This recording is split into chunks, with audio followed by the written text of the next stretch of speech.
thousands of refugees have spent another cold night on Greece's border with Macedonia.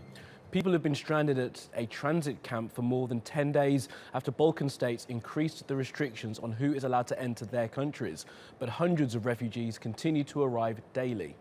Now, Macedonia is on the main route taken by refugees to get to Europe, but it's restricting the numbers it's letting through.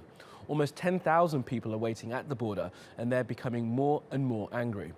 The atmosphere in the camp is calmer, but there is a strong security presence. On Monday, refugees on the Greek side of the border attempted to push through a fence, leading to a confrontation with tear gas by security forces. At least 22 refugees, including 12 children, were injured. Well, for more on this, let's go to Nathalie Savaricas, who's joining us from Athens. So, Nathalie, good morning. The camp is quiet for now, but the situation is still critical. What's being done to help those who are stranded at the border?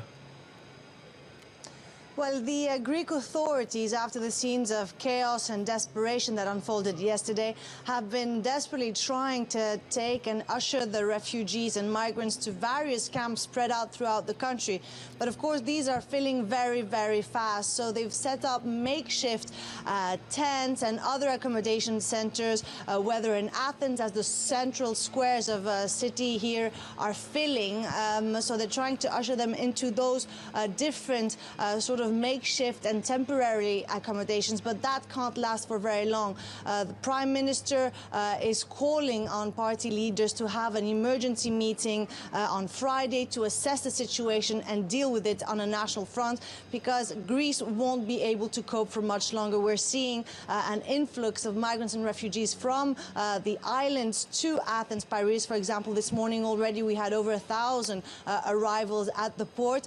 So all this is really putting on the pressure on Alexis Tsipras, the Prime Minister. Absolutely, the tide keeps increasing on Greece. Now, meetings are being held across Europe to discuss the crisis on various different levels. What does Greece want to see come out of those meetings?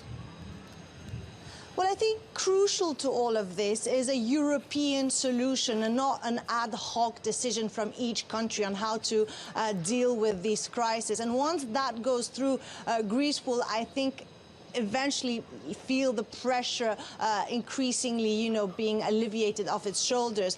It has some strong signs of support, whether from the German Chancellor Angela Merkel. Alexis Tsipras, the Prime Minister, the Greek Prime Minister, also said he received a phone call from top EU officials showing their support for Greece, that this isn't an issue that the country can tackle on its own, especially as it's undergoing its 6th year of a deep financial crisis. But all this is still only words. They definitely want a redistribution of all the refugees and migrants. For the moment, we're hearing that up to 22,000 are now stranded in Greece, and for the first 2 months of 2016, it has already seen over 120,000 migrants and refugees transit through its country. So it definitely needs support, and it's looking to Europe for a comprehensive solution and equal redistribution of all the migrants and refugees. But also it's looking towards Turkey, hoping that the relocation and redistribution can actually start from there instead on its border. Absolutely. Well, Nathalie, thank you for now from Athens.